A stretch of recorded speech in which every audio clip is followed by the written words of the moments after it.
Kalau memanginang Horas Jalagabe Madita Salutna kembali. Kami mengajak Amanginang Bapak Ibu Saudara yang dikasih Tuhan untuk menghadiri kebaktian Batak Bermazmur tanggal 20 Juli pukul 6 sore di Rehoboth Hall, Mall Arta Gading lantai 5. Di dalam kebaktian ini kita akan dilayani oleh hambanya yang tidak asing lagi bagi kita, bahwa Pendeta Dr. Erastus Samdono sebagai Bapak rohani bagi kita yang mengajarkan kebenaran Tuhan, yang membawa kita terus bertumbuh sampai Tuhan datang kedua kali. Kami mengundang dan kami menunggu Amanginang yang dikasih Tuhan, Horas Madihita Saluhutna. Amin.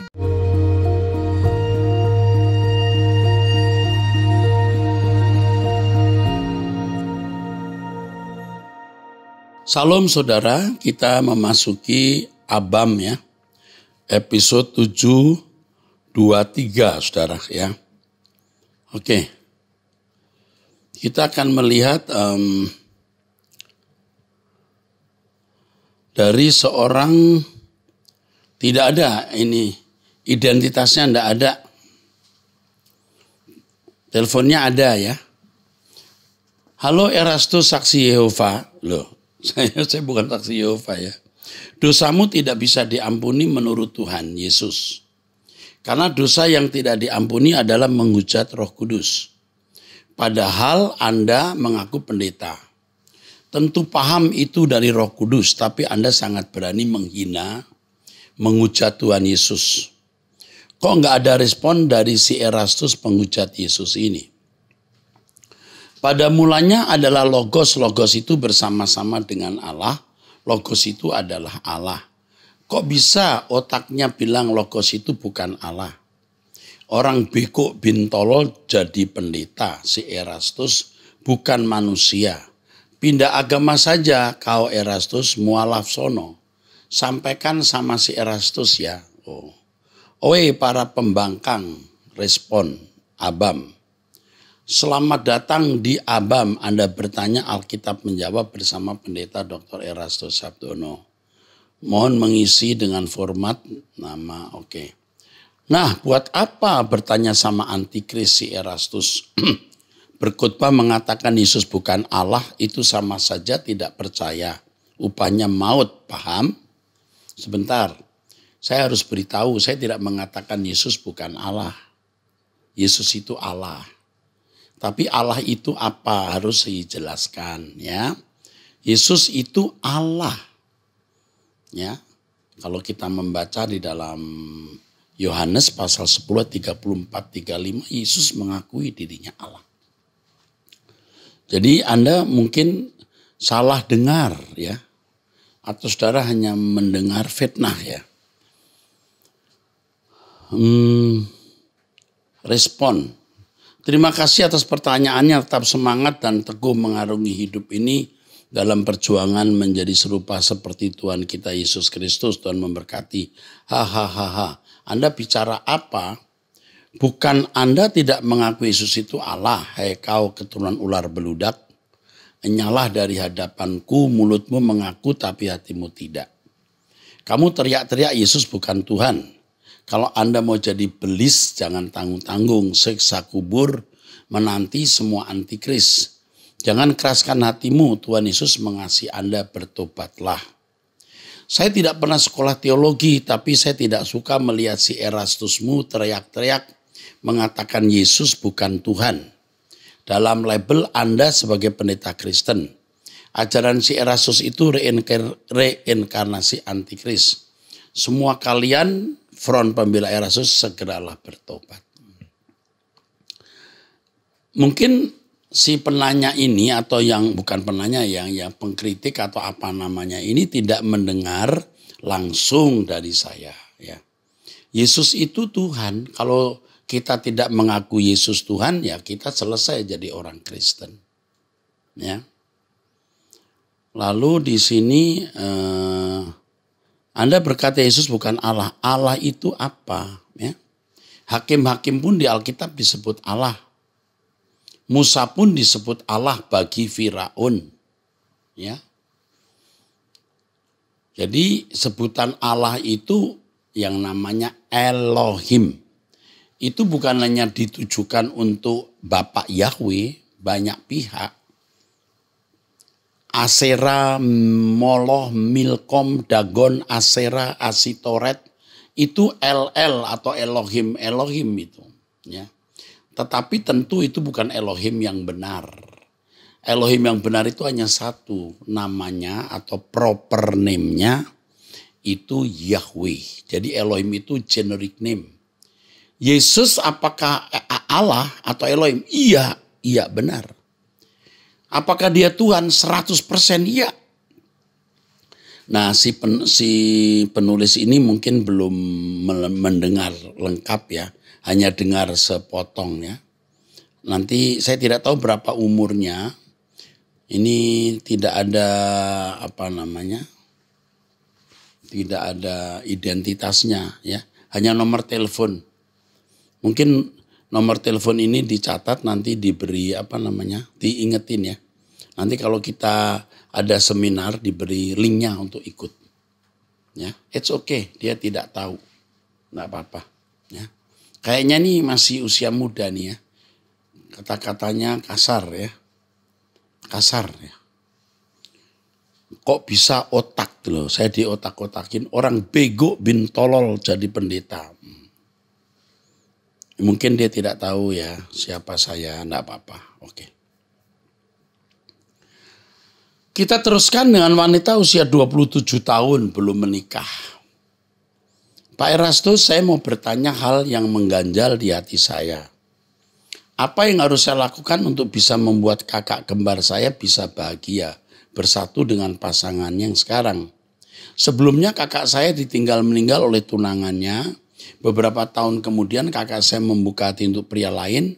Hanya saja seiring perjalanan waktu kakak saya tidak direstui oleh keluarga besar karena satu dan dua hal. Padahal rencana mereka juga sudah matang ke jenjang yang lebih serius. Kemudian sekian lama akhirnya kakak saya bertemu dengan keponakan rekan bisnisnya terdahulu dan mereka dekat walaupun kakak saya belum benar-benar bangkit dari keterpurukannya. Pria ini tetap sabar mendampingi kakak saya dan memutuskan untuk mengajak kakak saya menikah dan menerima semua yang menjadi problem kakak saya. Sekarang ini yang jadi masalah besar, yang menjadi masalah pacar kakak saya yang sekarang sedang mengalami pergumulan baru karena tidak bisa datang ke Indonesia karena ada hal-hal yang Tuhan belum izinkan untuk berangkat kondisi yang tidak memungkinkan.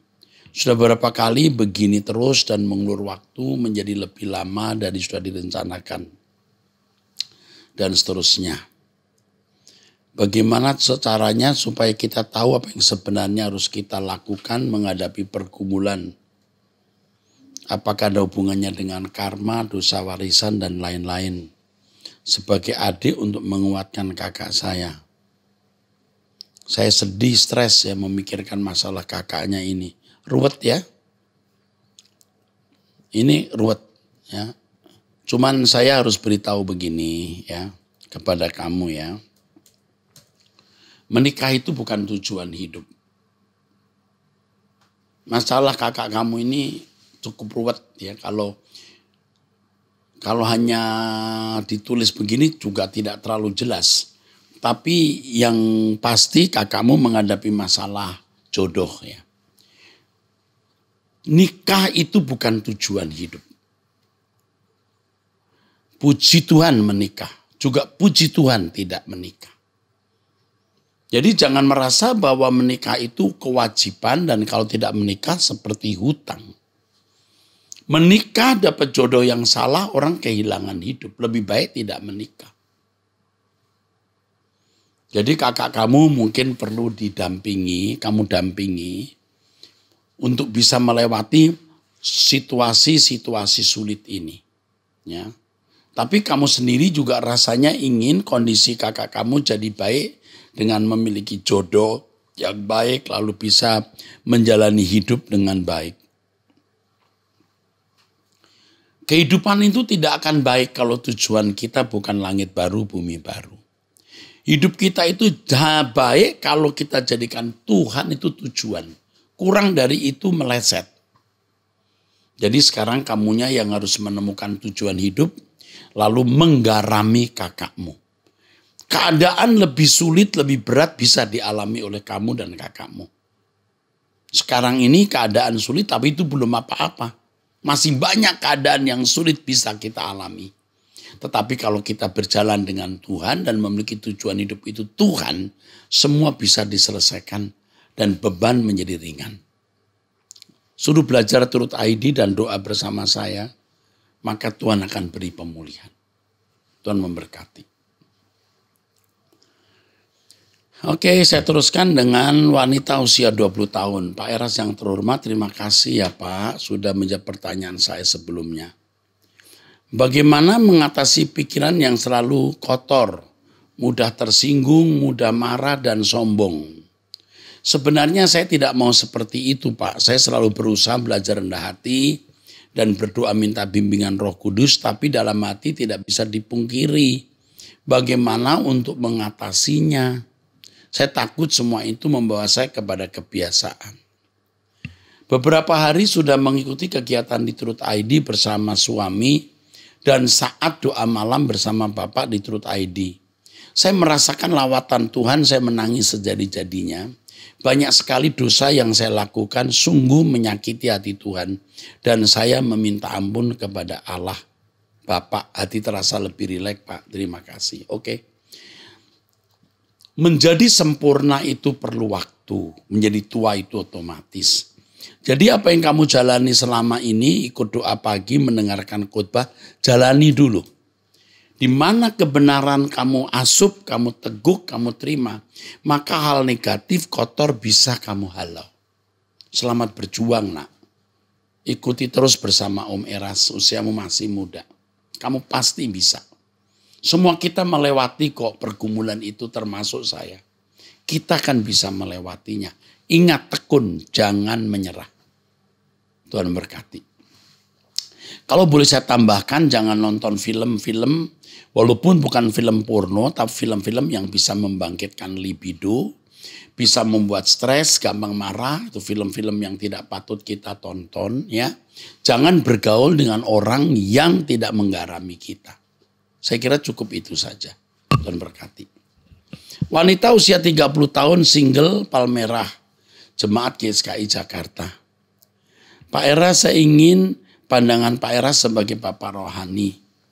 Jadi salah satu sahabat saya panggil saja Anu. Hari-hari ini baru-baru ini sukses membuat saya syok. Di siang hari bolong saya ditelepon dan dikabari bahwa dia sedang hamil. Jujur walau agak kaget, saya sebenarnya sudah tahu ini akan terjadi.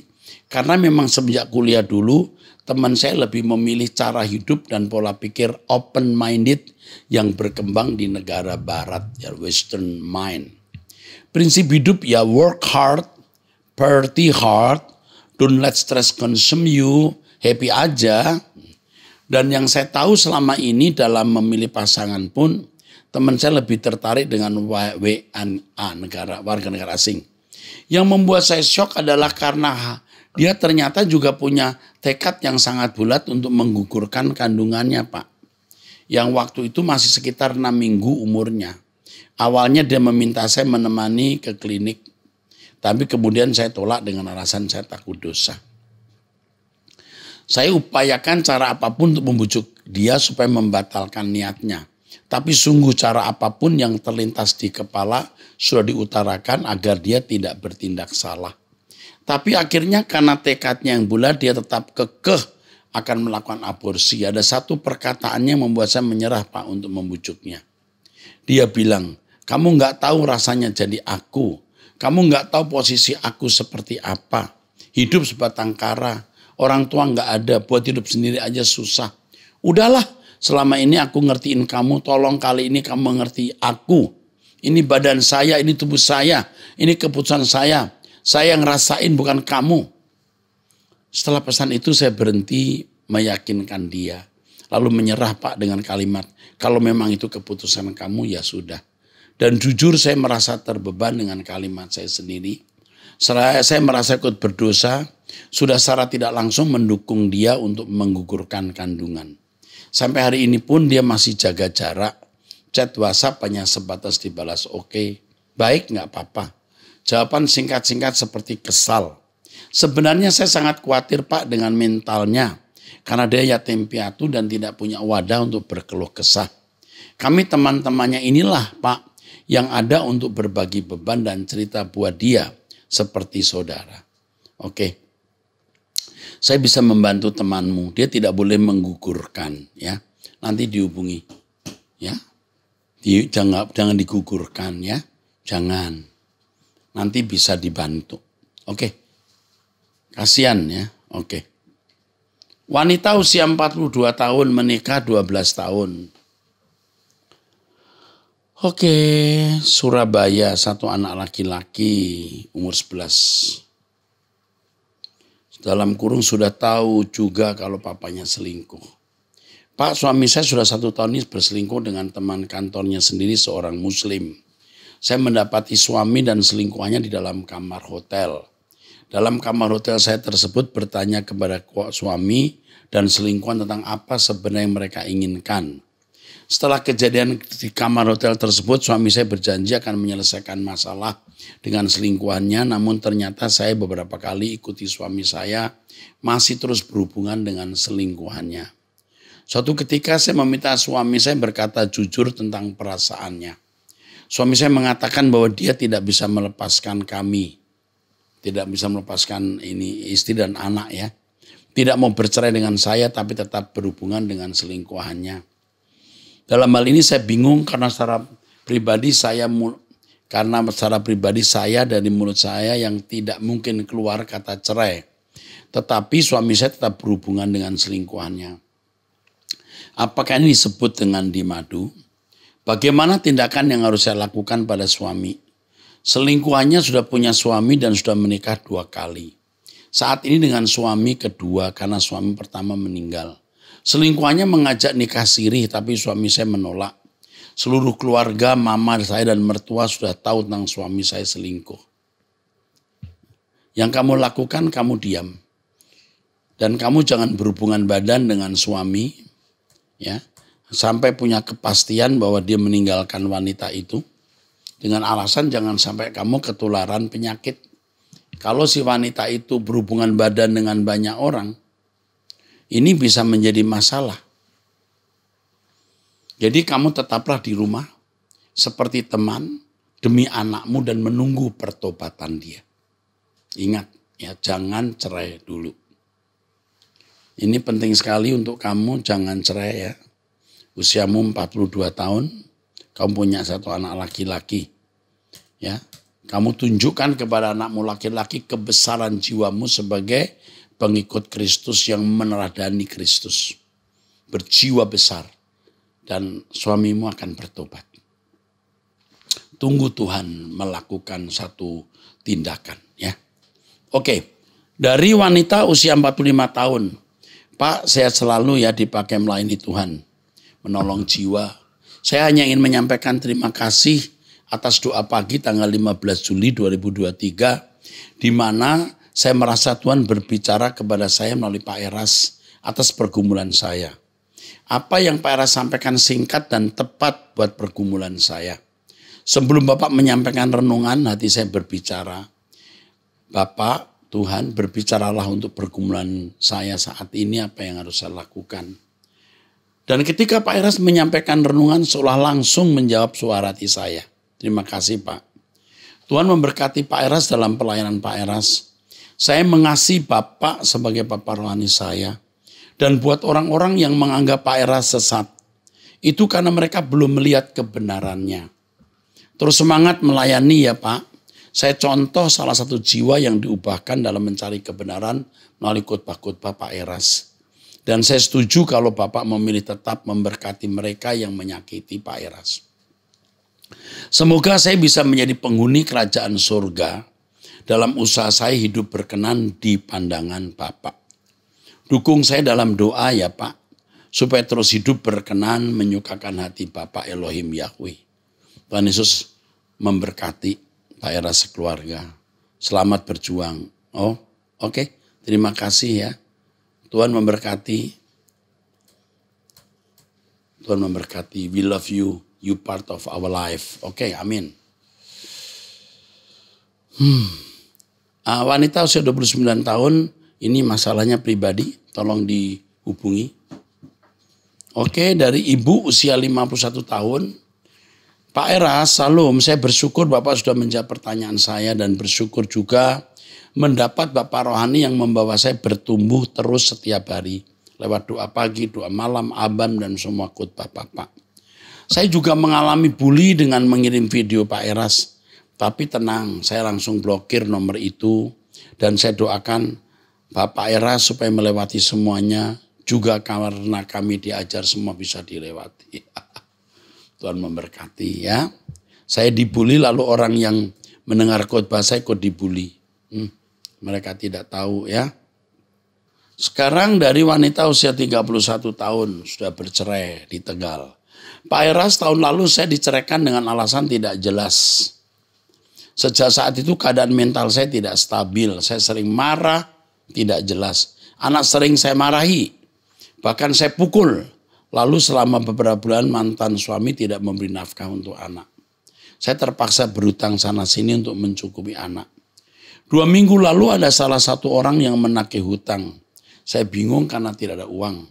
Lalu besoknya saya merasa tidak damai seharian. Saya marah-marah tidak jelas. Puncaknya saat mandi sore tiba-tiba pikiran saya kosong. Lalu saya seperti disuruh ambil gunting yang di kamar mandi untuk bunuh diri. Tapi saya harus bagaimana ya Pak? Oke, kamu sakit nak. Ini banyak wanita seperti ini ya. Pria sebelum menikahi wanita janji mau setia, mau cinta. Tapi setelah menikahi begitu. Aduh, saya sedih bener ya membaca ini. Ini berikutnya juga pria umur 49, jemaat GSKI ini harus diperhatikan juga ya. Oke. Diserahkan ke diakonia ya. Oke. Dari pria usia 55 tahun sudah menikah di Sentul. Dear Abam Pak Eras, pada kesempatan ini saya bukan mau tanya tapi mau kasih masukan tentang banyaknya komen-komen negatif di sosial media tentang ajaran Pak Eras. Lebih baik gak usah disinggung-singgung lagi di Abam or di khotbah-khotbah Bapak. Biarin aja terus ajarkan saja kebenaran yang Bapak pahami, pembalasan milik Tuhan. Gak perlu defensif or melakukan justification. Pembelaan dan kebenaran tidak bisa ditutup-tutupi. Ya, tidak usah membuat pembelaan, kebenaran tidak bisa ditutup-tutupi di era keterbukaan sosial media sekarang ini. God gather with goat. God gather with goat. Sheep gather with sheep. Ya, kambing kumpul dengan kambing, domba kumpul dengan domba, gitu ya. Yang mendambakan benar suci dan meninggalkan keinginan dunia akan mengerti kebenaran yang Pak Eras berikan. Yang tidak siap untuk hidup seperti Yesus boleh memilih hidup mereka sendiri. Tuhan berkati Pak Eras dan tim, stay strong and humble. Biar Tuhan terus membukakan kebenaran-kebenaran kehendaknya bagi kita semua lewat Bapak. Segala hormat, pujian, dan kemuliaan bagi Dia. Wow. Oh wow, million thanks for Mr. Who, there's no name. Ya. Umur 55 tahun menikah di Sentul. So on behalf of all Abam team, we say thank you very much. Terima kasih untuk masukannya. Wow, berarti ya. Kita harus menghindari membela diri, membuat pembenaran. Kebenaran tidak bisa ditutup-tutupi. Top. Terima kasih. Amin. Oke. Dari pria usia 45 tahun sudah menikah di Bogor. Pak Eras dan tim Abam, saya kurang lebih 7 tahunan sudah ikuti khotbah Pak Eras. Beberapa tahun lalu khotbah-khotbah Pak Eras masih versi audio MP3. Saya download dan ratusan seri. Tapi akhir-akhir ini saya dengar ada beberapa tema ajaran-ajaran Pak Eras berubah, yaitu salah satunya Tritunggal. Setelah saya mendengar tema Logos yang sekarang masih sedang diberitakan, seperti ada satu frame yang baru. Walaupun tema Logos masih belum selesai, tapi frame itu mulai jelas dan bisa saya pahami. Maaf, bukan bermaksud sok tahu ya Pak. Mungkin karena sudah terbiasa mendengar khotbah-khotbah Pak Eras. Bagi saya tema Logos bukan hanya sebuah pencerahan, tapi ibarat menyingkirkan selaput yang selama ini menutup mata. Ada 2 ayat saya kutip yang makin meneguhkan saya bahwa tema logos yang Pak Eras jelaskan itu benar. 1 Korintus 15 ayat 27-28. Sebab segala sesuatu telah ditaklukkan di bawah kakinya. Kaki Yesus ya. Tapi kalau dikatakan bahwa segala sesuatu ditaklukkan, maka teranglah bahwa Ia yang telah menaklukkan segala sesuatu, Bapa maksudnya, yang telah melakukan segala sesuatu di bawah kaki Kristus tidak termasuk di dalamnya. Tetapi kalau segala sesuatu telah ditaklukkan di bawah Kristus, maka Ia sendiri, Yesus sebagai anak, menaklukkan dirinya di bawah Allah yang telah menaklukkan segala sesuatu di bawahnya. Supaya Allah menjadi semua di dalam semua. Maaf ya Pak, terlalu panjang. Doa saya dan istri agar Pak Eras selalu sehat dan semakin disingkapkan kebenaran Injil yang murni. Wow. Pria usia 45 tahun menikah di Bogor. Wow. Terima kasih. Yang begini nih loh membuat saya panjang umur juga ya. Senang ya, banyak dukungan ya saudaraku. Dukungan seperti ini buat kami kuat ya. Sekarang saya teruskan ya dengan usia 43 tahun. Pak Erastus, ini wanita ibu rumah tangga di Lampung. Saya bertanya, suami saya sudah berkali-kali selingkuh, setelah harta habis-habisan dia sudah tidak selingkuh tapi masih belum bertobat sungguh-sungguh, Saat ini kami masih ada usaha toko. Yang saya mau tanyakan, suami sekarang ini suka judi. Tiap ambil uang pasti habis. Saya sudah sering kasih penjelasan kalau uang yang kami dapat itu hanya cukup untuk anak sekolah dan rumah tangga. Harusnya dia bersyukur tapi dia selalu marah kalau saya beritahu Pak. Bahkan memaki-maki saya, selalu dibilang mau menguasai segalanya. Bahkan tidak menghargai dia. Maksudnya dia selalu marah mengatakan itu. Saya capek selalu begitu Pak. Bahkan dari usahanya dulu yang maju sampai sekarang kok tidak ada pertobatannya. Bahkan dari usahanya dulu yang maju sampai sekarang kok tidak ada pertobatan. Apa yang harus saya lakukan Pak? Saya tetap mendoakan dia dan tetap melayani walau sering dimaki-maki. Cuma saya nggak tahan dengan tagihan orang ke toko. Karena suami nggak peduli dengan tagihan. Dia taunya saya harus bisa membayar. Oke. Yang pertama, kamu harus punya ekstra kesabaran karena suamimu itu benar-benar sudah kerasukan roh judi. Nah, kamu harus berani untuk berkata tidak dengan satu prinsip bahwa ada orang akan menagih hutang. Kamu harus berkata tidak bisa Pak, ini ada orang nagih hutang. Lalu kalau dia nekat, tolong kamu hadapi orang ini. Lalu kasih tahu uang yang saya mau berikan Anda diambil suami saya. Suamimu suruh hubungi si penagih hutang. Coba lakukan itu dulu. Tetapi ingat, kamu harus ekstra sabar menghadapi orang kerasukan roh judi ini. Ya, oke. Tuhan menyertai kamu, tetap bersama saya di Turut ID, doa. Tuhan akan beri kekuatan, kita lihat pertolongan Tuhan. Ya, sampai jumpa, Tuhan memberkati.